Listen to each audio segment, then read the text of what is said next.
You. Anyway. Yeah, that wasn't fast. Oh, it's a squirrel. Ugh. Anyway. Something's falling down. How are you today? I'm Erwin, y'all. Also known as Sam Lambert.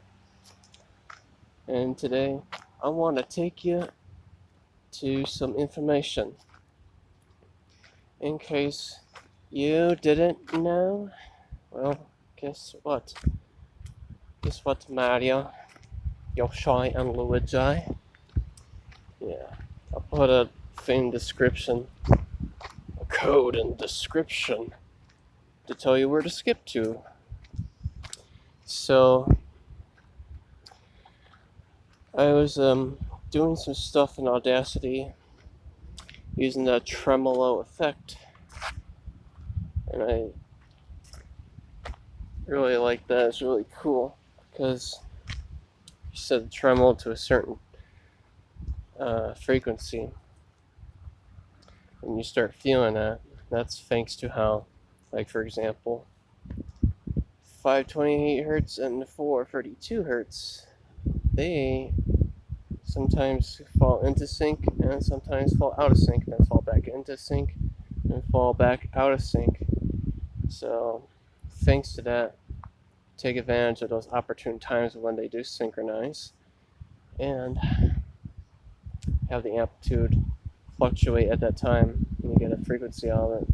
So like 528 hertz but with a 4 beats per second tremolo, so you start feeling nature too as a result. Anyway, you remember that thing I was telling you about how you change the brightness or the backlight? Some TVs might say brightness, but it's not the actual backlight, but like the monitor I use, brightness does mean backlight. Another screen I got recently, you have to actually go to quote backlight. So as you adjust that backlight, you change the frequency of it. And it turns out that's the same deal with the amplifier for speakers. And whatever that's coming out of the speaker or that's getting driven or that's getting put into the earbuds or what have you, that's the same deal. So let's say you like take the knob of something and you adjust it and it feels a certain way, so whatever you listen to is always going to have like a little hint of that. You adjust it a little more, whatever you listen to is now it's going to have a hint of that, right? So yeah, so that's because I think as you adjust that and adjust the amplifier, so then the power draw rate actually changes. As you're adjusting your backlight, making it brighter or darker, that will also change the rate of fire on that. So yeah, like I said, so the reason why this works is because there's a point where like two different frequencies synchronize with each other, they fall in sync, and they fall out of sync, and fall back in and fall out, so that power draw rate is coming out. And so let's say it's at a good frequency, so whatever you listen to will have that hint of feeling good.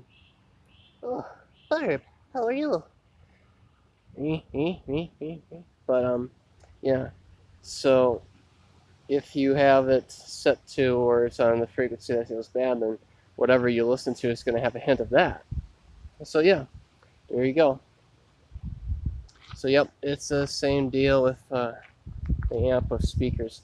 The other thing is, so once you get that set to something you're good with or whatever, you can then make volume adjustments digitally whenever that's, like, say within a media player or bringing all the frequency ranges down equally through an equalizer.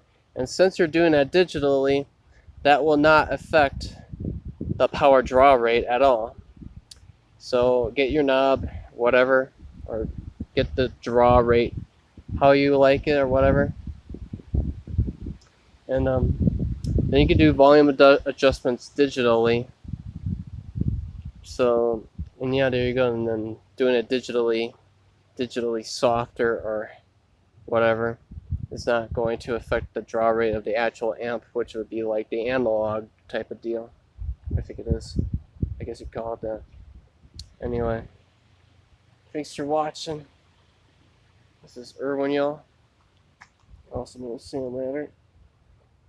And thanks for watching. Bye bye. Bye bye.